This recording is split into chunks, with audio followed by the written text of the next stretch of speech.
program kita itu kan membuat taman belajar dengan kebun untuk siswa. Kebun belajar juga sih untuk kepentingan belajar siswa. Jadi kebun itu kita tanami pohon-pohon buah, kemudian sayur-sayuran. Nantinya kita harapkan siswa itu pada pelajaran-pelajaran tertentu itu belajarnya di kebun. Misalnya pelajaran IPA, misalnya kita selipkan tentang apa, makhluk hidup misalnya. Mereka bisa belajarnya di kebun. Pelajaran matematika tentang himpunan, mereka juga bisa belajarnya di kebun.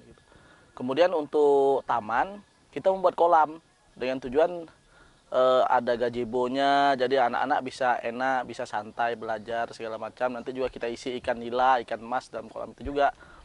Kalau panen juga untuk kepentingan sekolah juga, kalau ada acara, ada rapat segala macam, itu yang kita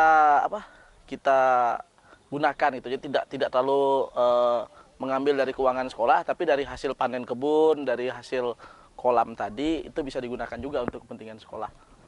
Kalau yang di kebun itu terong, kemudian ada sawi juga, ada tomat, ada cabai, kemudian kita tanam markisa kemarin, buah markisa, buah sirsak, ada kurma Medan, macam-macam kita tanam biar makin banyak sumber daya alam yang ada di situ, makin variatif, makin mudah juga siswa untuk belajar.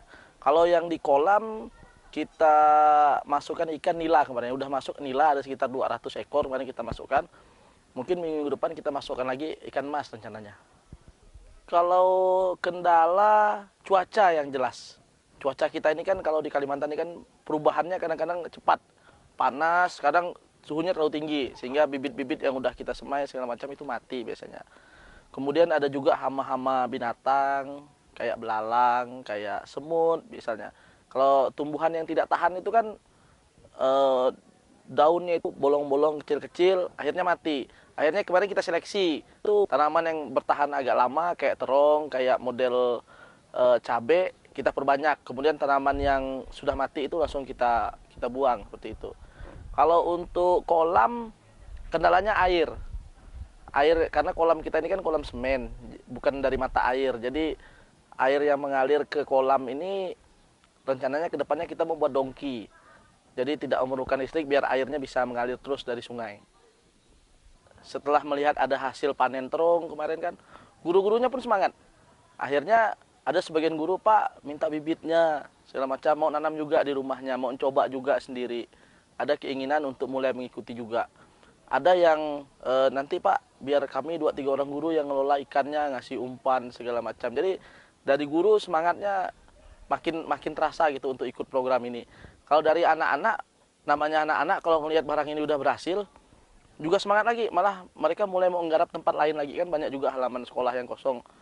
Nanti anak-anak yang coba karena mereka udah tertarik, kita tinggal belikan bibit, suruh mereka nyemai sendiri segala macam, dan nanti juga lebih tertarik juga untuk berkebun.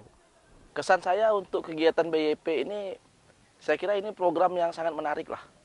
Perlu dilanjutkan lagi, bukan hanya di komunitas pemuda, bukan hanya di sekolah. Mungkin perlu juga untuk memberikan pencerahan langsung ke masyarakat.